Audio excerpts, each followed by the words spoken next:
नमस्कार दोस्तों, मेरा नाम है दिवाकर दत्त शर्मा और आप देख रहे हैं डिस्कवर न्यू। तो आज इस वीडियो में हम क्या करने वाले हैं, वर्ष 2021 का जो बीएड का एंट्रांस एग्ज़ाम हुआ था, उस एंट्रांस एग्ज़ाम का डिटेल्ड सॉल्यूशन करने वाले हैं। तो हर एक जो इससे पीछे भी मैंने वीडियोस बनाई हैं बीएड के एंट्रांसेस, मैंने काफ़ी जितने भी एग्ज़ाम कंडक्ट कराया है 2015 से लेकर, उन्होंने सबका मैंने डिटेल सॉल्यूशन बनाया है। Detail solution in the sense कि जो मैथमेटिक्स है उसको भी मैंने हर एक मैथ्स को सॉल्व करके आपको बताया किस तरह से होगा, और साथ साथ मैंने आपको हर एक सेक्शन में एनालिसिस किया है। हर एक पर्टिकुलर सेक्शन की हर एक वीडियो के खत्म होने के बाद एक एनालिसिस किया है, जिसमें मैंने बताया है आपको कि कहाँ से कितने क्वेश्चन आ रहे हैं, कौन से सेक्शन आपको ज़्यादा इंपॉर्टेंट है, कहाँ ज़्यादा फोकस करने की ज़रूरत है। तो एक गाइडेंस, जो मैं प्रॉपर गाइडेंस बोलूँ इस एग्ज़ाम के लिए, मैंने वो प्रोवाइड करने की कोशिश की है। तो यहाँ पे इसको भी हम सिमिलरली उसी तरह से इस वाले क्वेश्चन पेपर को भी हम सॉल्व करेंगे। इसको भी हम सिमिलरली 4 पार्ट्स में सॉल्व करेंगे। तो फर्स्ट पार्ट में आपका ये जनरल नॉलेज हिंदी इंग्लिश रहेगा, सेकंड पार्ट और थर्ड पार्ट में आपका मैथमेटिक्स रहेगा, और फोर्थ पार्ट में आपका टीचिंग टीचिंग वाला और आपका कमीशंस वाला, ये फोर्थ पार्ट का रहेगा। ठीक है, तो इस तरह से हम 4 पार्ट में इसको भी सॉल्व करेंगे। तो इससे पहले की जो, अगर किसी ने वीडियोस नहीं देखी है इससे प्रीवियस ईयर की जो मैंने सॉल्व करवाए हैं, तो आप प्ले लिस्ट में जा सकते हैं या वीडियो वाले सेक्शन में देख सकते हैं इस यूट्यूब चैनल के, वहाँ पे आपको ये सारा मिल जाएगा। और जितना भी पीडीएफ या फिर पीडीएफ मटेरियल है या फिर क्वेश्चन पेपर्स हैं, वो सारे आपको टेलीग्राम चैनल में मिल जाएंगे, जिसका लिंक मैंने नीचे डिस्क्रिप्शन बॉक्स में दे दिया है। तो चलिए दोस्तों, शुरू करते हैं यहाँ से और बात करते हैं 2021 के बीएड का एंट्रांस जो होता है उसके सॉल्यूशन की बात करते हैं। तो फर्स्ट क्वेश्चन क्या कह रहा है, ये who found the Noorpur princely state. Noorpur रियासत की स्थापना किसने की थी? तो इसका सही उत्तर क्या हो जाएगा? इसका सही उत्तर हो जाएगा जेठपाल। जेठपाल ने की थी। ठीक है, तो यहाँ से आपको क्या पता चला, जो जितने भी प्रिंसली स्टेट्स हैं किसने वो फाउंड की, ये भी एक इंपॉर्टेंट सा आपको रहता है। तो एचपीजी के जब आप पढ़ रहे हो तो प्रिंसली स्टेट किसने इस्टेब्लिश की है, तो ये इसकी भी एक थोड़ी बहुत नॉलेज आपको लेना ज़रूरी हो जाता है। तो यहाँ से सही उत्तर हो जाएगा जेठपाल। अब बात करते हैं नेक्स्ट क्वेश्चन की। Which river of Himachal Pradesh is called by the local people as river of sorrow. ठीक है, दुख की नदी किसे कहा जाता है? तो दुख की नदी किसे कहा जाता है? स्वान को दुख की नदी कहा जाता है। ऑप्शन डी इसका जो है करेक्ट आंसर हो जाएगा। अब बात करते हैं नेक्स्ट क्वेश्चन की। Who was the first lieutenant governor of Himachal Pradesh. ठीक है, तो फर्स्ट लेफ्टिनेंट गवर्नर कौन था हिमाचल प्रदेश के? 4 ऑप्शन देके रखे हैं आपके पास। तो ये जो क्वेश्चन है, ये आपके आंसर की में भी गलत है। अब देखिए दोस्तों, आंसर की कौन सी आंसर की? मैं उन आंसर कीज़ की बात नहीं कर रहा हूँ जो बुक्स में दी होती है आपके स्वरन में या कंपटीशन एच सीरीज में, उनकी बात नहीं कर रहा हूँ। मैं बात कर रहा हूँ आंसर की, ऑफिशियल आंसर की, बीएड जो ऑफिशियल आंसर की होती है बीएड की। अब आप कहोगे कि आपने तो प्रीवियस वीडियोस में ये कहा था कि ये बीएड तो ऑफिशियल आंसर की रिलीज़ ही नहीं करता है, तो आपके पास ऑफिशियल आंसर की कहाँ से आई? तो दोस्तों, मैंने आरटीआई फाइल की थी। और मैंने आरटीआई क्यों फाइल की, क्या ज़रूरत मुझे आरटीआई फाइल करने की पड़ी? तो ये एक बहुत लंबा सा टॉपिक है और बहुत इंपॉर्टेंट टॉपिक है दोस्तों। इससे रिलेटेड मैं एक वीडियो यूट्यूब चैनल पे ज़रूर डालूंगा कि मुझे आरटीआई फाइल करने की क्या ज़रूरत पड़ी, क्या मुझे गड़बड़ी मिली आरटीआई फाइल करने के बाद, और कितना किस हद तक जो है, जो इम्पार्शलिटी में कहूँगा कि मतलब ये जो सिस्टम है आपके बीएड एग्जाम का, ये ट्रांसपेरेंट बिल्कुल नहीं है दोस्तों। आप बिल्कुल इस पर विश्वास नहीं कर सकते। अभी थोड़ी देर के लिए आपका मोरल डाउन हो सकता है कि यार ये आप क्या कह रहे हो सर कि ट्रांसपेरेंट नहीं है, हम तो प्रिपरेशन कर रहे हैं। तो ये सच है दोस्तों, क्योंकि मैंने इसको खुद फेस किया है। तो ट्रांसपेरेंसी की कमी है, पर ऐसा नहीं है कि इस ट्रांसपेरेंसी को ख़त्म नहीं किया जा सकता। मतलब ट्रांसपेरेंसी नहीं है इस एग्ज़ाम में, पर इस ट्रांसपेरेंसी को लाया जा सकता है। किस तरह से लाया जा सकता है? आपको अवेयर होना पड़ेगा। जैसे मैंने आरटीआई फाइल की, आप भी अपने एग्जाम के बाद आरटीआई फाइल कीजिए और उनसे आंसर की मांगिए। वो वैसे ऑफिशियली आंसर की नहीं रिलीज़ करते, क्योंकि वो ऑफिशियली आंसर की रिलीज़ नहीं करते, इसलिए आंसर की में करेक्शन का भी कोई आपको टाइम नहीं मिलेगा। तो सीधा आपका रिजल्ट आएगा, रिजल्ट के बाद आपको पता चलेगा आपके कितने मार्क्स है, फिर उसमें आपके साथ कुछ नहीं हो सकता। तो मैंने आरटीआई फाइल की और वहाँ से मैंने आंसर की निकाली थी। अब मैंने क्यों आरटीआई फाइल की, ये देखिए इतना लंबा हो जाएगा, फिर ये वीडियो बहुत लंबी चली जाएगी। इससे रिलेटेड मैं एक ज़रूर वीडियो डालूंगा कि क्या क्या 2021 के एंट्रांस में कितनी गड़बड़ी एचपी वालों ने की है इस एंट्रांस में, वो मैं ज़रूर डालूंगा। उसको आप ज़रूर देखिए और अपने दोस्तों के साथ भी उसको शेयर कीजिएगा, ताकि उन्हें पता चले जो एडमिनिस्ट्रेशन एचपीयू का, ताकि वो जागे कि क्या कर रहे हैं वो लोग, किस तरह से बच्चों के भविष्य के साथ खिलवाड़ किया जा रहा है। तो अभी मैं इसकी बात करता हूँ। तो ये ऑफिशियल आंसर की है दोस्तों एचपीयू की, जो मुझे आरटीआई के थ्रू मिली थी। उसमें इसका आंसर वो देते हैं एनसी मेहता। एनसी मेहता इसका आंसर देते हैं, जबकि इसका सही उत्तर क्या है आप सभी लोग जानते हैं, मेजर जनरल हिम्मत सिंह इसका सही उत्तर है। ये मैं कोई ऐसे नहीं बोल रहा हूँ आपको किसी जीके की किताब से बोल रहा हूँ कि मैंने जीके की किताब में देखा है, तो जीके की किताब में भी गलतियाँ हो सकती है, पर मैं इनकी गवर्नमेंट की वेबसाइट से देखा है मैंने दोस्तों। ये मैंने जब क्रॉस चेक किया तो गवर्नमेंट की ऑफिशियल वेबसाइट पे दिया था मेजर जनरल हिम्मत सिंह, आप खुद भी चेक कर सकते हैं। तो इसका ए सही उत्तर है, जबकि एचपीयू की ऑफिशियल आंसर की में इसका सही उत्तर देता है वो एनसी मेहता। अब मुझे कमेंट बॉक्स में बताइए एनसी मेहता कौन थे। ठीक है, इसके बारे में आप मुझे कमेंट बॉक्स में बताइए।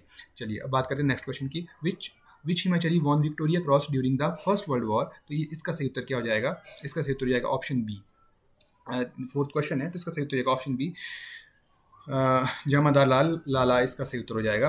अब फिफ्थ क्वेश्चन की बात करते हैं। देखिए इसको देख के तो आपको हंसी आ जाएगी, लिटरली आपको हंसी आ जाएगी। क्या कि व्हाट इज़ द वैदिक नेम ऑफ सतलुज, ठीक है।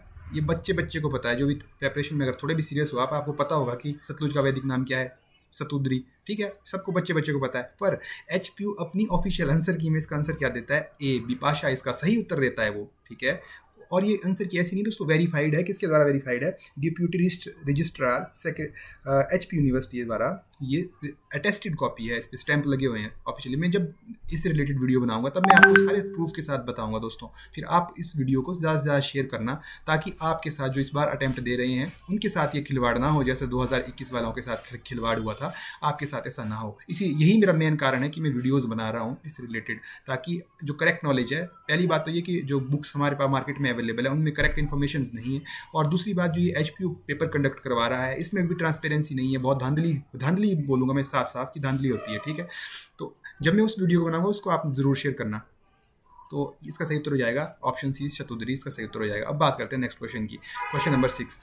क्वेश्चन नंबर 6 क्या है, in which district of Himachal Pradesh is Khokhan wildlife sanctuary. तो इस छठा क्वेश्चन है दोस्तों, इसका सही उत्तर क्या हो जाएगा, छठे क्वेश्चन का सही उत्तर हो जाएगा ऑप्शन नंबर ए, कुल्लू में, ठीक है, इसका सही उत्तर हो जाएगा। अब बात करें नेक्स्ट क्वेश्चन की, who was the first governor general of India to visit Shimla. First governor general India के जिसने शिमला को विजिट किया था, क्वेश्चन नंबर 7, इसका सही उत्तर क्या हो जाएगा, लॉर्ड एमहर्स्ट, ठीक है, इसका ये सही उत्तर हो जाएगा। बात करते हैं नेक्स्ट क्वेश्चन की, the state day of Himachal Pradesh. अब देखिए दोस्तों, मेरे को इनको देख के ना मेरे को हंसी आ रही है। क्यों मुझे हंसी आ रही है, ये क्वेश्चन आप 2019 का क्वेश्चन पेपर देख लीजिए, 2019 का या फिर 2020 का, इन दो में से कोई एक क्वेश्चन पेपर है, अभी एग्जैक्टली मुझे याद नहीं आ रहा, उसमें यही क्वेश्चन लिखा है, यही क्वेश्चन सेम क्वेश्चन है, और यही ऑप्शन उन्होंने दिए हैं, ए बी सी डी करके यही ऑप्शन दिए हैं। यहाँ देखो 5 अप्रैल लिखता है वो, ठीक है, 5 अप्रैल, 15 जनवरी, 25 मार्च या फिर 15 मई। तो यही ऑप्शन यही इसी ऑर्डर में यही क्वेश्चन वो क्या करता है 2022 में, 2021 के पेपर में इसको कॉपी करता है और पेस्ट करता है।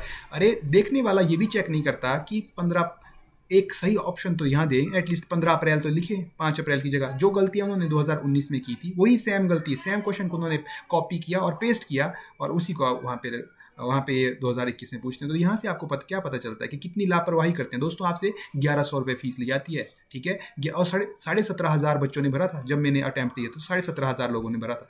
अब आप यहाँ से थोड़ा फाइनेंशियल कैलकुलेट करिए, थोड़ा हिसाब किताब लगाइए कितना पैसा जा रहा है, और इतने पैसे जो उनके पास इकट्ठे होने के बाद भी वो बच्चों के साथ खिलवाड़ी कर रहे हैं, ठीक है। तो ये नॉन सीरियस बिहेवियर दिखाता है एचपीयू कि उनको बच्चों से कोई लेना देना नहीं है, क्या कर रहे हैं, उनको बस एक ही काम है, बस पैसा कमाना है किसी तरह से। तो चलिए खैर छोड़िए दोस्तों, हम बात कर रहे थे क्वेश्चन नंबर 8 की। तो इसका सही उत्तर क्या हो जाएगा, 15 अप्रैल इसका सही उत्तर हो जाएगा। तो यहाँ पे ये प्रिंटिंग एरर है। तो हालांकि इनके अपनी ऑफिशियल की में इन्होंने लिखा था कि क्वेश्चन नंबर 8 के लिए to be credited to all as per the moderation committee, कि भाई जो 8वां क्वेश्चन है इसके बदले सभी को 1 नंबर दे दिया गया है। ऐसा हुआ ही क्यों, 8वें क्वेश्चन के बदले 1 नंबर क्यों देना पड़ा आपको, जब आपको दिख रहा था कि 2019 में आप ये गलती कर चुके हो, सिमिलर सा क्वेश्चन था, ऑप्शन भी सेम थे, वहाँ भी यही गलती थी, आप इसी गलती को फिर से दोहराते हो और फिर आप आंसर की में नीचे लिख देते हो कि भाई 1 नंबर सबको दिया जाएगा। तो ये क्या इनका इरेगुलर, ये भी कब लिखा उन्होंने, जब मैंने आरटीआई फाइल की, नहीं तो इन्हें कोई पता ही नहीं था कि हमने कुछ गलत भी किया है या फिर आंसर की में कुछ गलत भी है, ठीक है। तो ये दोस्तों देखिए, ये इनका मतलब क्या इररिस्पॉन्सिबल बिहेवियर शो करता है इन एचपी वालों का, इसलिए मतलब क्या ही बोलूँ मैं। क्वेश्चन नंबर 9 की बात करते हैं, in which district of Himachal Pradesh is Uhl hydro electric project. तो ऊहल हाइड्रो इलेक्ट्रिक प्रोजेक्ट कहाँ है, इसका सही उत्तर 9वें का सही उत्तर क्या है, ऑप्शन डी मंडी में, इसका सही उत्तर मंडी है, ठीक है। अब बात करता हूँ 9-10वीं में थे ना, where is angora rabbit farm in Kangra district of Himachal. Kangra district में अंगोरा रैबिट फार्म कहाँ है। अब देखिए जो अंगोरा रैबिट फार्म, जो ये रैबिट फार्म है, दो जगह है ये, कहाँ है ये, पहली बात तो ये मंडी में है, और दूसरी बात कहाँ है, ये कांगड़ा में है, ठीक है, कांगड़ा में, मंडी में और कांगड़ा में है ये, ठीक है, अंगोरा रैबिट फार्म्स। और पर्टिकुलरली अगर वो बोलेगा कि अंगोरा रैबिट फार्म कहाँ है, अंगोरा क्या है बेसिकली दोस्तों, ये रैबिट्स की एक स्पीशीज़ है, ठीक है, पर्टिकुलर स्पीशीज़ है। तो अंगोरा रैबिट फार्म कहाँ है, कांगड़ा में, और कांगड़ा में भी कहाँ है ये, पर्टिकुलरली कंडवारी में, ऑप्शन ए इसका सही उत्तर हो जाएगा, कंडवारी में। जब वो पूछेगा आपसे कि अंगोरा, अगर तो जनरली उसने पूछा अंगोरा रैबिट फार्म कहाँ है, तो 2 डिस्ट्रिक्ट इसके सही उत्तर हो सकते हैं, या फिर मंडी या कांगड़ा, या आपको देखना पड़ेगा कि ऑप्शन में इन 2 में से क्या दिया है। यदि वो पर्टिकुलरली पूछ रहा है कि अंगोरा रैबिट फार्म कहाँ है, तो ये कहाँ है दोस्तों, ये कांगड़ा में है, कांगड़ा में भी कहाँ है, कंडवारी में, इसका सही उत्तर हो जाएगा। अच्छा, इससे रिलेटेड मैंने और भी कुछ इन्फॉर्मेशन यहाँ देखो आपके लिए लिखी है कि UNDP द्वारा असिस्टेंस किया गया है इस प्रोजेक्ट को, यूनाइटेड नेशनल डेवलपमेंट प्रोग्राम के थ्रू इसको असिस्टेंट किया गया है। और ये देखो, और मंडी में कहाँ है इसका, मंडी में नगवानी में क्या है इसका सेंटर, मंडी में। और कंडवाड़ी में कहाँ है, कांगड़ा में इसका सेंटर है। इसके बारे में मैंने कुछ लिखा है, इसको भी आप थोड़ा सा पढ़ लीजिएगा, ठीक है। अच्छा, अब बात करते हैं नेक्स्ट क्वेश्चन की। At which place in Kangra district of Himachal Pradesh is Jakhni Devi temple कहाँ है जी, जखनी देवी टेम्पल कहाँ है, कांगड़ा में, चंदपुर में जखनी देवी। अब देखिए टेम्पल भी थोड़े से इंपॉर्टेंट हो जाते हैं आपको, ठीक है। अब बात करता हूँ नेक्स्ट क्वेश्चन की। अच्छा, नेक्स्ट क्वेश्चन की बात करूँ, सूरज ताल लेक इज लोकेटेड, ये तो बहुत ही सिंपल है। सूरज ताल और चंद्रताल कहाँ है हमारी, लाहौल स्पीति में, सॉरी चंबल लगा दिया था, लाहौल स्पीति में, ठीक है। अच्छा, अब नेक्स्ट क्वेश्चन की बात करते हैं। In which place of Una district Pir Nigah fair is celebrated. देखो ये फेयर भी इंपॉर्टेंट है आपके लिए, तो यहाँ पे जो चीज़ें भी आ रही है, जैसे फेयर आ रहा है, टेम्पल्स आ रहे हैं, ये सारे आपके लिए इंपॉर्टेंट है, ठीक है। आप इंपॉर्टेंट फेयर्स, इंपॉर्टेंट टेम्पल्स, ये इनको पढ़ के जाइएगा HPG के, जब आप तैयार कर रहे हो इस पर्टिकुलर एग्जाम के लिए। क्योंकि अभी जब मैं एनालिसिस करूँगा तब आप देखेंगे कि यहाँ से HPG के से कितना पोर्शन पूछता है ये क्वेश्चन में, ठीक है। तो क्वेश्चन नंबर 13 का क्या सही उत्तर होगा, क्वेश्चन नंबर 30 का सही उत्तर होगा बशोली, ऑप्शन ए इसका सही उत्तर है। अब बात करते हैं क्वेश्चन नंबर 14 की। Who is the author of, क्या कह रहा है ये, न्यूमिस्मैटिक्स हिस्ट्री ऑफ हिमाचल प्रदेश के लेखक कौन है जी। क्वेश्चन नंबर 14, क्वेश्चन नंबर 14 का क्या सही उत्तर है, PL गुप्ता इसका सही उत्तर है, ठीक है। अब बात करते हैं क्वेश्चन नंबर 15 की। 15 क्या बोलता है, which one is organized as the state recognized as the state animal of Himachal Pradesh, कौन है जी, बताइए आप, हिमतेंदुआ है, ठीक है। अब बात करते हैं which state union territory has announced operation shield in containment zone to contain the spread of कोविड-19, ठीक है। इसको थोड़ा जूम आउट करूँ मैं, हाँ। तो ये किसने किया था, ऑपरेशन शील्ड किसके द्वारा चलाया गया था, न्यू दिल्ली के द्वारा चलाया गया था, जब आपके जो कोरोना वायरस है वो पीक पे था उस समय चलाया गया था। तो ये किससे रिलेटेड क्वेश्चन है, करंट अफेयर से रिलेटेड क्वेश्चन है। तो ऐसा मत सोचिएगा कि करंट अफेयर से आपसे क्वेश्चन नहीं पूछे जाएंगे। हर पेपर में 4 से 5 क्वेश्चन, जी हाँ 4 से 5 क्वेश्चन आपसे करंट अफेयर से पूछे जाएंगे। अच्छा, बात करते हैं क्वेश्चन नंबर 17 की। What is the name of the exhibition organised by the ministry of textiles for promoting geographical indication crafts. GI tags को प्रमोट करने के लिए कौन सा फेयर लगाया जाता है, ये कौन सा कला कुंभ लगाया जाता है और किसके द्वारा लगाया जाता है, मिनिस्ट्री ऑफ टेक्सटाइल्स द्वारा लगाया जाता है ये, ठीक है। अब बात करते हैं नेक्स्ट क्वेश्चन की। ये क्या कह रहा है, ये यहाँ स्वावलंबन सशक्त मेगा अभियान भारत के महिला उद्यमियों के परिसंघ और डैडश द्वारा शुरू किया गया है, ठीक है। तो किसके द्वारा शुरू किया गया है, ये यहाँ पे एक मिनट थोड़ा सा ऊपर ले आता हूँ आपको, ठीक है।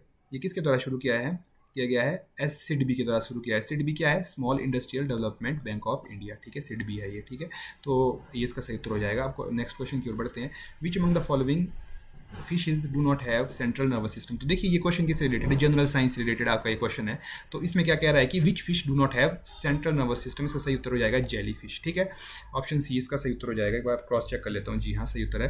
अब क्वेश्चन नंबर 20 की बात करूँ। Which of the following disease is caused by virus. Virus से कौन सी डिजीज होती है, कोल्ड होती है। अब मुझे बताइए ये जो ये ट्यूबरक्लोसिस है ये किससे होता है, आप मुझे कमेंट बॉक्स में बताइए। या फिर ये वाली जो डिजीज है किसके कारण से होती है, क्या ये वायरस से होती है, ठीक है। इनके बारे में मुझे आप कमेंट बॉक्स में थोड़ा सा बताइए। तो इसका 20 का सही उत्तर कोल्ड है। अब बढ़ते हैं नेक्स्ट क्वेश्चन की ओर। Question number 21। As on May 2020 how many states have been integrated with one nation one ration card scheme. ये भी करंट अफेयर से रिलेटेड था, ठीक है। तो इसका सही उत्तर क्या होगा, क्वेश्चन नंबर 21 का सही उत्तर होगा ऑप्शन डी, इसका सही उत्तर हो जाएगा 17, ठीक है। अब ये भी नेक्स्ट क्वेश्चन भी क्या है, करंट अफेयर से रिलेटेड है। वेट अ मिनट, एक मिनट आप वेट कीजिएगा, थोड़ा सा इसमें कुछ इशू आ गया है। ओके हाँ अब ठीक है, आई होप अब विजिबल होगा। हाँ क्या क्वेश्चन क्या था, Robert Baptist who was seen in news recently is associated with which field. ये भी करंट अफेयर से रिलेटेड है, जो पर्सन इन न्यूज़ से रिलेटेड है दोस्तों ये। तो रॉबर्ट बैप्टिस्ट किससे रिलेटेड थे, साइबर सिक्योरिटी रिसर्च से रिलेटेड थे ये, ठीक है। तो ऑप्शन सी इसका सही उत्तर होता।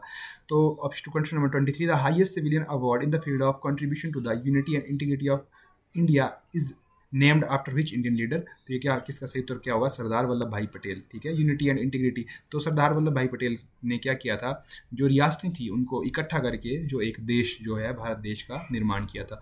तो रियासतों को इकट्ठा करके एक देश बनाने में सरदार वल्लभ भाई पटेल का एक जो योगदान था वो बहुमूल्य योगदान था। इसलिए अखंडता क्या, एकता और अखंडता का के क्षेत्र में यदि पुरस्कार दिया जाता है तो कौन सा पुरस्कार दिया जाता है वो, तो सरदार वल्लभ भाई पटेल पुरस्कार दिया जाता है। अब बात करते हैं क्वेश्चन नंबर 24 की। What is the name of the India's first indigenous aircraft which is being built in Cochin. तो फर्स्ट इंडियन इंडिजीनियस का मतलब क्या होता है, जो भारत में बना हुआ है, ठीक है। तो क्वेश्चन नंबर 24 जो है इसका सही उत्तर हो जाता है सी, विक्रांत इसका सही उत्तर हो जाता है। अब करते हैं क्वेश्चन नंबर 25 की बात। The metal whose salts are sensitive to light, ये भी जनरल साइंस से रिलेटेड है, ठीक है। वो धातु जिसका लवण प्रकाश के प्रति संवेदनशील होता है। तो देखिए दोस्तों, यदि आपको हिंदी मीडियम वाले हो तो आप हिंदी मीडियम में क्वेश्चन पढ़िए, ठीक है। मेरा पर्पस क्या है, आपको सही उत्तर प्रोवाइड करवाना है, यहाँ पे आपको पर्पस है, और थोड़ा सा एक्स्ट्रा इन्फॉर्मेशन देना मेरा यहाँ पे पर्पस है आपका। क्वेश्चन नंबर 25 का क्या सही उत्तर हो जाएगा, बी सिल्वर इसका सही उत्तर हो जाएगा, सिल्वर। अब देखिए मैं बोल भी रहा हूँ और टिक भी मार रहा हूँ, तो ऐसा हो सकता है कई बार कहीं गलत जगह टिक लग जाए, तो इसका मतलब ये नहीं है कि आपने वहाँ उसको जहाँ टिक मारा है उसको आंसर मानना है, जो मैं बोल रहा हूँ वो सही आंसर है, ठीक है। अब बात करते हैं नेक्स्ट क्वेश्चन की। Hottest planet in the solar system. जब देखिए मैंने ये एग्जाम दिया था तो मैंने क्या कॉन्सेप्ट लगाया था कि भाई क्योंकि बुध शुक्र पृथ्वी मंगल बृहस्पति शनि यूरेनस नेपच्यून, ठीक है, ये है 8 ग्रह, तो इसमें सबसे नज़दीक बुध है। तो मैंने क्या बोला, मैंने क्या सोचा कि ये हॉटेस्ट प्लेनेट क्या होगा, बुध, पर एक्चुअली ये हॉटेस्ट प्लेनेट बुध नहीं है, हॉटेस्ट प्लेनेट शुक्र है। अब शुक्र क्यों हॉटेस्ट प्लेनेट है, क्योंकि वहाँ पे थोड़ा सा एटमॉस्फेयर पाया जाता है और एटमॉस्फेयर में कार्बन है, वहाँ पे और एटमॉस्फेयर में कार्बन गैस है, तो उसमें क्या हो जाता है, जो रेडिएशन सन से आती है वो ट्रैप हो जाती है, उस रेडिएशन के ट्रैप होने की वजह से वो जो सरफेस है उसका ज़्यादा गर्म हो जाता है। यदि मैं बात करूँ मरकरी की, मरकरी में एटमॉस्फेयर एब्सेंट है दोस्तों, ठीक है, तो इसलिए वहाँ पे क्या हो जाता है, वहाँ पे इतनी ज़्यादा गर्मी नहीं है। तो ग्रीन हाउस इफेक्ट का नाम आपने सुना होगा, तो ग्रीन हाउस इफेक्ट भी इसी वजह से होता है, क्योंकि रेडिएशन जो सन से आती है वो कुछ रेडिएशन अर्थ में ट्रैप हो जाती है।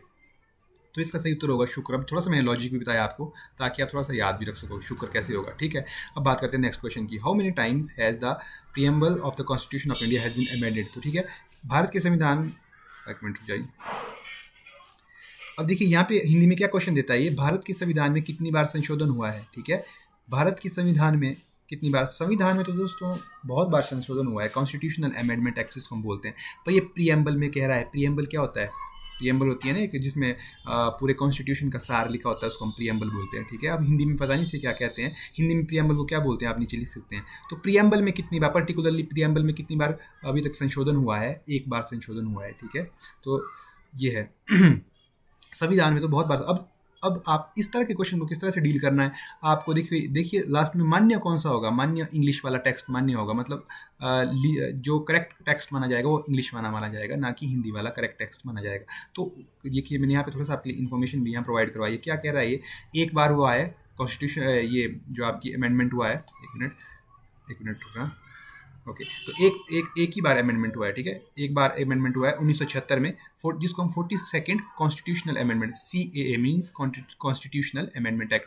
तो 42nd कॉन्स्टिट्यूशनल अमेंडमेंट एक्ट के थ्रू एक बार जो हमारी प्रीएम्बल है वो चेंज हुई है, और उस एक बार जो संशोधन हुआ उसमें 3 वर्ड्स को प्रीएम्बल में जोड़ा गया, वो थे सोशलिस्ट, सेक्युलर एंड इंटीग्रिटी, ये 3 वर्ड जोड़े गए थे। अब बात करते हैं नेक्स्ट क्वेश्चन की। The chairman of public accounts committee in Indian parliament is, public account committee के चेयरमैन कौन होते हैं, लीडर ऑफ अपोजिशन इसके चेयरमैन होते हैं। अच्छा, who is the author of book 1984, 1984 के ऑथर कौन है जी। क्वेश्चन नंबर 29 का क्या उत्तर है, जॉर्ज ऑरवेल, इसके सही उत्तर सी है, ऑप्शन सी इसका सही उत्तर है। अच्छा, क्वेश्चन नंबर, एक मिनट, क्वेश्चन नंबर 30 की बात करूँ। Question number, election commissioner can be removed by, तो इलेक्शन कमिश्नर किसके द्वारा रिमूव किया जा सकता है, तो इसका सही क्या उत्तर क्या होगा, प्रेसिडेंट के द्वारा जो इलेक्शन कमिश्नर है उसको रिमूव किया जा सकता है। तो ये सेक्शन था हमारा, कौन सा सेक्शन था, ये जनरल नॉलेज से रिलेटेड सेक्शन था। अब नेक्स्ट सेक्शन आता है हमारा हिंदी वाला सेक्शन आता है। तो हिंदी में क्या 31 क्वेश्चन क्या बोल रहा है, निम्नलिखित में से कौन सा अयोगवाह है, अयोगवाह कौन सा है, विसर्ग क्या है यहाँ पे, अयोगवाह है। तो अयोगवाह क्या होते हैं, ये अंग और औ जो आप लिखते हो वो अयोगवाह है, विसर्ग भी क्या है, अयोगवाह है। तो ये कुछ एक अयोगवाह है, ठीक है। ये क्वेश्चन नंबर 31 है। और क्वेश्चन नंबर 32 क्या बोलते हैं कि क्वेश्चन नंबर 32, निम्न में से कौन सा शब्द शुद्ध है, आपको क्या करना है, शुद्ध शब्द की पहचान करनी है। एक मिनट, मेरा ये पेन नहीं चल रहा, थोड़ा सा मैं इसको देख लेता हूँ, एक मिनट ना, मैं इसको थोड़ा सा चेक कर लेता हूँ कि मेरा पेन क्यों वर्क नहीं कर रहा। क्वेश्चन नंबर 32 क्या कह रहा है आपको, आप देखिए। क्वेश्चन नंबर 32 कह रहा है, निम्नलिखित में से कौन सा, एक मिनट रुकना, वेट अ मिनट, मैं फिर से इसको थोड़ा सा पॉज कर देता हूँ। ओके, तो क्वेश्चन नंबर 32 क्या कह रहा है यहाँ पे, क्वेश्चन नंबर 32 कह रहा है, इनमें से कौन सा शुद्ध शब्द है, शुद्ध शब्द कौन सा इनमें से। क्वेश्चन नंबर 32 का सही उत्तर क्या हो जाएगा, क्वेश्चन नंबर 32 का सही उत्तर हो जाएगा प्राण, ये वाला सही है, इसके अलावा ये कोई भी सही नहीं है, ठीक है। ऑप्शन नंबर 32 का सही उत्तर क्या हो जाएगा, ए सही उत्तर हो जाएगा। ओके, अब मैं बात करता हूँ क्वेश्चन नंबर 33 की। क वर्ग, क वर्ग किसके योग से बना है? तो इसका सही उत्तर क्या हो जाएगा? क में हलंत जमा अ, क्योंकि ये क क्या है? व्यंजन है, तो व्यंजन क्या होते हैं जिन्हें हम स्वरों की सहायता से बोलते हैं। तो यहाँ पे क बोलने के लिए हमें अ की जरूरत पड़ रही है। देखो, क जमा अ। ठीक, तो अब 34 की बात करते हैं। निम्नलिखित में से कौन सा शब्द युग्म, कौन सा युग्म शब्द युग्म शब्द क्या होते हैं? पेयर, मतलब कौन सा पेयर आपको बताना है कि कौन सा पेयर यहाँ पे सही सही है, सही पेयर बताना है आपको। तो 34 का क्या सही उत्तर हो जाएगा? 34 का सही उत्तर हो जाएगा उपकार, उपकार भलाई। ठीक है, इसका सही उत्तर हो जाएगा। अब बात करते हैं क्वेश्चन नंबर 35 की। पतझड़ का विपरीत शब्द क्या है? पतझड़ का विपरीत शब्द, अब यहाँ पे देखिए ना आपको, यहाँ पे क्या हो सकता है? क्वेश्चन नंबर 34 में आप बोल सकते हो कि अंश, अंश और हिस्सा भी तो हो सकता है, अंश और हिस्सा भी तो हो सकता है। तो इसमें क्या करना है आपको? अंश का मतलब तो भाग भी तो हो सकता है, अंश भाग, हिस्सा का मतलब क्या होता है? भाग। कौन सा शब्द सही है? तो ऑप्शन ए भी सही हो सकता है और ऑप्शन बी भी सही हो सकता है। ठीक है, तरंग क्या है? ये घोड़ा, अगर मैं ऑप्शन डी की बात करूं, घोड़ा क्या होता है? घोड़े को हम तुरंग बोलते हैं, ना कि तरंग बोलते हैं। कुल, कुल क्या होता है? मतलब कुल का मतलब होता है टोटल, और किनारा का मतलब तो आपको पता ही है क्या होता है। तो ऑप्शन बी, सी और डी क्या यहाँ पे गलत है, गलत है। पर ऑप्शन ए और बी की बात करूँ अगर मैं, तो ऑप्शन ए और बी दोनों ही क्या है? दोनों ही ऑप्शन क्या है? सही ऑप्शन है दोनों। ठीक है, पर ये नहीं, मैं इनकी ऑप्शन आंसर की के हिसाब से क्या कह रहा हूँ कि ऑप्शन बी को ये सही देते हैं, ए को ये कुछ नहीं देते। ठीक है, ए को ये, जबकि अंश और हिस्सा ये भी क्या होनी चाहिए? सही होनी चाहिए ना ये भी। ठीक है, तो ये मैं क्या कह रहा हूँ दोस्तों, तो ये थोड़ी सी क्या है इनकी ड्रॉबैक है, ये हमारी इनकी सिस्टम की ड्रॉबैक है कि ये जो आंसर की है इसको ऑफिशियली रिवील नहीं करते हैं। ठीक है, ऑफिशियली रिवील नहीं करते हैं, तो जिसकी वजह से क्या हो जाता है, अपने मोनोपोली कर देते हैं, मोनोपोली में कुछ भी किसी को भी आंसर दे देते हैं। ये जैसे यहाँ पे दोनों आंसर, तो ए एंड बी इसका दोनों को ऐसा क्या उत्तर होना चाहिए था? इसका ए एंड बी इसका उत्तर होना चाहिए था, पर यहाँ पे क्या है? ऑप्शन बी इसका सही उत्तर है। ठीक है, और मुझे बताइए आप कमेंट में, क्या ए इसका उत्तर होना चाहिए? ठीक है, और ये मुझे बताइए। तो ऐसी ऐसी छोटी छोटी गलतियां बहुत मिलेगी आपको, जो कि एक, क्योंकि कंपटीशन में तो आपको पता है कि एक एक नंबर मैटर करता है दोस्तों। तो यहाँ पे इतनी इतनी मतलब ब्लंडर मिस्टेक्स हो रही हैं इनसे, तो ऐसे तो मतलब कैसे ही चलेगा। अब बात करते हैं क्वेश्चन नंबर 35 की। पतझड़ का विपरीत शब्द क्या है? क्वेश्चन नंबर 35 का क्या हो जाएगा? वसंत, इसका सही उत्तर हो जाएगा। ठीक है, द्विगुस मास का उदाहरण कौन सा है? क्वेश्चन नंबर 36 है, 36 का क्या उत्तर हो जाएगा? त्रिभुवन क्या है? द्विगुस मास। अब इस मास वगैरह क्या होते हैं दोस्तों, ये मैं क्या करूंगा, जो तो वर्ष 2021 के एस्पायरेंट है, जो इस बार ही पेपर दे रहे हैं, तो उनके लिए तो शायद मैं ये कवर ना कर पाऊँ, पर जो जो वर्ष 2022 में इस पेपर को दे रहे हैं उनके लिए क्या हो सकता है कि मैं ये कवर ना कर पाऊँ, क्योंकि पेपर आपका आने ही वाला है। पर जो इसके अलबाद के बच्चे जो इस वीडियो को देख रहे होंगे 2023-24 के एस्पायरेंट्स, वो क्या कर सकते हैं, मेरी प्लेलिस्ट सेक्शन में जा सकते हैं, वहाँ पे मैं हिंदी को कवर करवाऊंगा, मैथमेटिक्स को कवर करवाऊंगा। ठीक है, और जीके को भी कोशिश करूँगा कवर करवाने की, ताकि आपकी कंप्लीट प्रेपरेशन हो सके। तो ये क्वेश्चन नंबर 35 को क्या हो जाएगा? त्रिभुवन, इसका सही उत्तर हो जाएगा। अब क्वेश्चन नंबर 37 की बात करता हूँ। सदैव में प्रयुक्त संधि कौन सी है जी? 37 की अगर मैं बात करूँ, 37 का क्या उत्तर हो जाएगा? स्वर संधि। सदा, सदा जमा इव, स्वर संधि। ठीक है, अब बात करता हूँ क्वेश्चन नंबर 38 की। अनुवाद में प्रयुक्त उपसर्ग कौन सा है? उपसर्ग क्या होता है दोस्तों? जो शब्द के पहले यूज़ किए जाते हैं, और इस तरह से यूज़ करना होता है हमें उपसर्ग को कि जो रूट वर्ड है ना उसका कोई मीनिंग हो। जैसे यदि मैं यहाँ पे बात करूँ क्वेश्चन नंबर 38 की, तो 38 का क्या है? डी सही उत्तर है। मतलब अनुवाद के उपसर्ग कौन सा होगा? उपसर्ग मतलब जो शब्द से पहले लगे, तो अनु जमा वाद। अनुवाद को अगर मैं इस तरह से लिखूं, तो अनु क्या हुआ? उपसर्ग, क्योंकि पहले आ रहा है, और वाद क्या हुआ? Root word. तो रूट वर्ड क्या है यहाँ पे? वाद, जिसमें ये उपसर्ग में यूज कर रहा हूँ। तो वाद, वाद का क्या कोई अर्थ है? जी हाँ, वाद विवाद का मतलब क्या हुआ? बात, बातचीत। ठीक है, तो इसका कोई अर्थ निकल रहा है। तो इस तरह से आपको उपसर्ग और प्रत्यय को तोड़ना होता है कि जो रूट वर्ड है उसका कुछ मीनिंग निकले, मीनिंगलेस में नहीं तोड़ना होता है आपको। ठीक है, इस तरह से क्वेश्चन नंबर 39 को आप 32 सॉल्व कर सकते हो। ओके, तो अब बढ़ते हैं क्वेश्चन नंबर 39 की। निम्नलिखित में से कौन सा शब्द देशज है? ठीक है, देशज शब्द कौन से होते हैं? जो देशज शब्द कौन से होते हैं? तो देशज शब्द कौन से होते हैं? वे शब्द जो हमारे भाषा के, अपनी भाषा, अपने ही देश में उत्पन्न हुए शब्दों को क्या हम कहते हैं? देशज शब्द कहते हैं। ठीक है, तो यहाँ पे क्या इसका सही उत्तर? लोटा, इसका सही उत्तर। अब आप कहोगे कि ये खेत, इसका सही उत्तर क्यों नहीं है? तो देखिए दोस्तों, ये किस तरह के क्वेश्चन है, थोड़े कंट्रोवर्शियल टाइप के क्वेश्चन होते हैं ये। तो इसमें क्या है, जो जैसे बी और डी में यदि मैं बात करूँ, तो ये क्या हो सकते हैं? दोनों इसके उत्तर हो सकते हैं। ठीक है हाँ, तो पर यहाँ पे क्या है, मोर एक्यूरेट के साथ आपको जाना होता है, तो मोर एक्यूरेट यहाँ पे लोटा है, ठीक है, क्योंकि लोटे के आपको एग्जाम्पल मिले होंगे, आप जब आपने हिंदी ग्रामर पढ़ा होगा कि देश शब्द का एग्जाम्पल क्या है, लोटा आपने बहुत बार पढ़ा होगा, ठीक है। तो इस तरह से, और थोड़ा सा कई बार ये एग्जामिनर के माइंड सेट के ऊपर भी डिपेंड करता है कि वो क्या सोचता है कि क्या है इसका उत्तर। कई बार होता है कि कई बार, जैसे मैंने पीछे भी आपको काफ़ी एग्जाम्पल दिए, मैंने प्रीवियस क्वेश्चन आपको करवाए थे, तो वहाँ पे मैंने बहुत एग्जाम्पल दिए थे जहाँ पे थोड़ा सा कि आपको दो ऑप्शन सही होंगे, पर एग्जामिनर किसको सही मानेगा ये उसके थोड़े से माइंड सेट के ऊपर भी कई बार डिपेंड करता है। तो ऐसे क्वेश्चन भी होते, तो यहाँ पे ये कुछ ऐसे ऐसे भी कंट्रोवर्शियल जैसे क्वेश्चन भी हमारे को बीएड में देखने को मिलते हैं दोस्तों, जिसका जो एक परफेक्ट आंसर है वो नहीं होता है, मतलब एकदम एक्यूरेट एक ही आंसर नहीं होता है, दो आंसर होते हैं, पर हमारे को तो चूज एक ही करना होता है, तो मोर एक्यूरेट के साथ आप हमेशा जाइएगा। क्वेश्चन नंबर 40 है, निश्चयवाचक सर्वनाम कौन सा है? यह निश्चयवाचक सर्वनाम है। तो निम्न में भाववाचक संज्ञा कौन सी है जी? क्वेश्चन नंबर 41 क्या कह रहा है? भाववाचक संज्ञा। इसका सही उत्तर क्या हो जाएगा? ए इसका सही उत्तर हो जाएगा।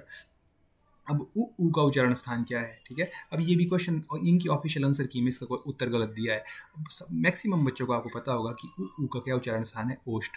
क्या उच्चारण स्थान है इसका? ओष्ठ इसका उच्चारण स्थान है। तो यहाँ क्या आंसर देता है ये? ओष्ठ, होठों, दो ऑप्शन देता है देखो।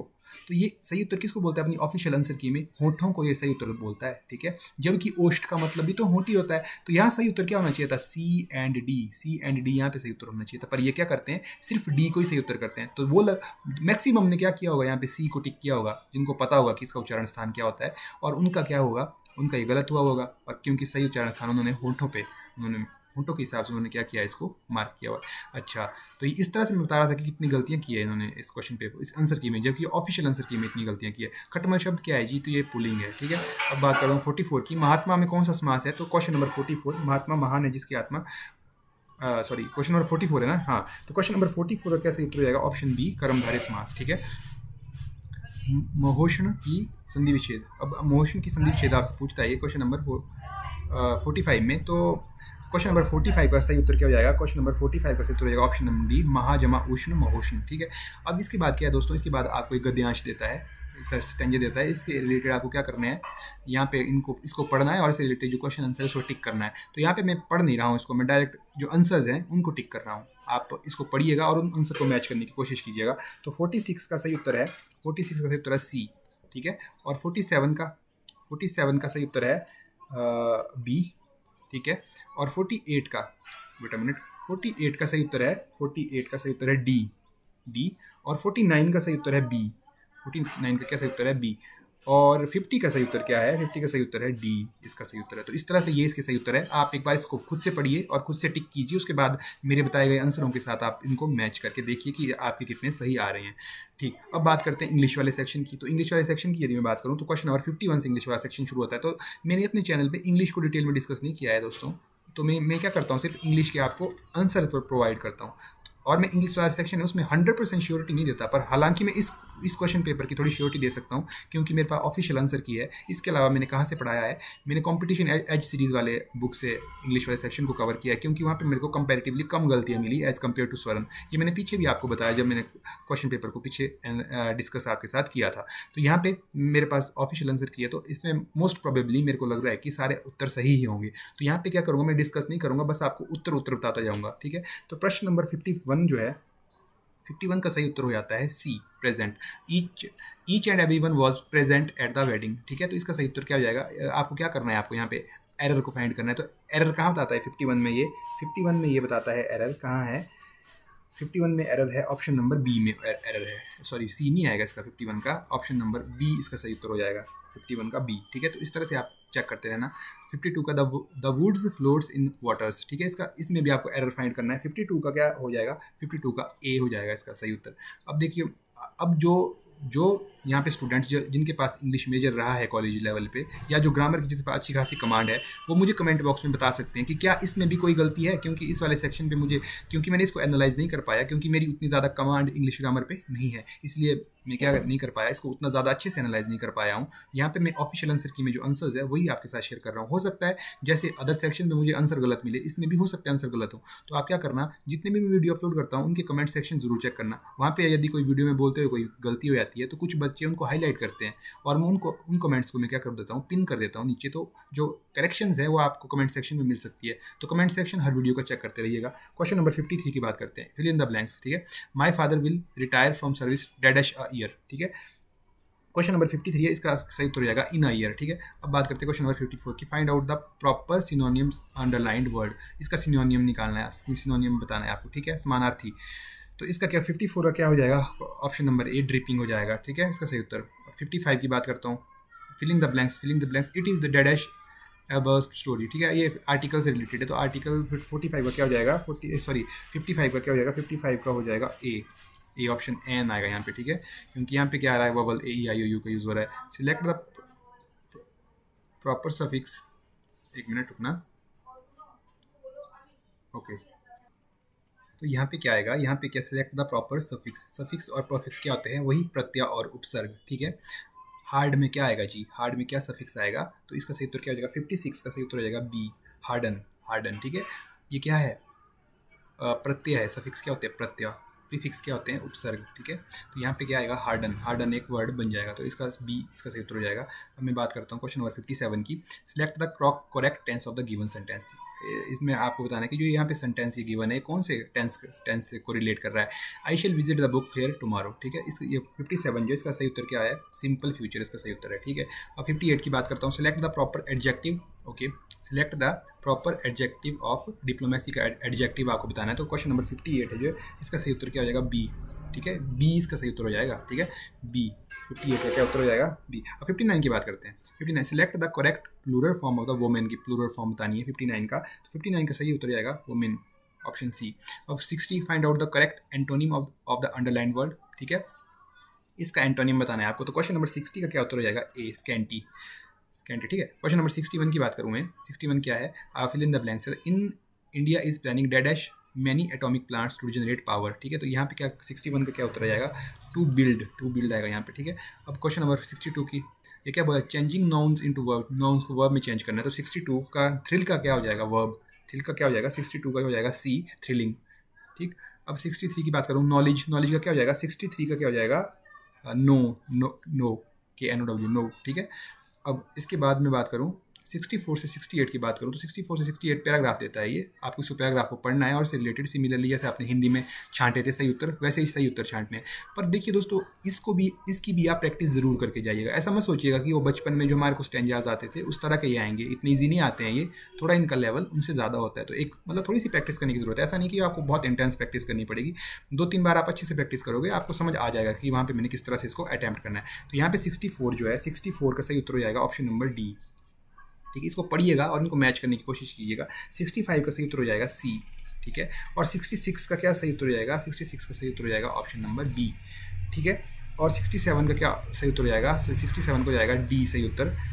और 68 का क्या हो जाएगा, 68 का क्या हो जाएगा, सी। 68 का सही उत्तर हो जाएगा 68 का सही उत्तर हो जाएगा सी। तो अब क्या करिएगा, आप इनको खुद से पढ़िए, खुद से सॉल्व कीजिए और फिर इन कॉन्सेप्ट को मैच करने की जरूरत करने की कोशिश कीजिए। क्योंकि अगर मैं यहाँ पे इनको सॉल्व करने लग जाऊँगा, इतना कोई ज़्यादा इतने डिफिकल्ट नहीं है, आप खुद से कर सकते हो, फिर आप इनको मैच करिएगा। ठीक है, अब बात करते हैं क्वेश्चन नंबर 69 की। ये क्या कह रहा है, आइडेंटिफाई द करेक्ट सेंटेंस को आपने आइडेंटिफाई करना है। If you work hard you will succeed in life. ठीक है, क्या किस तरह का सेंटेंस है, सिंपल है, नेगेटिव है, कॉम्प्लेक्स है या फिर कंपाउंड है।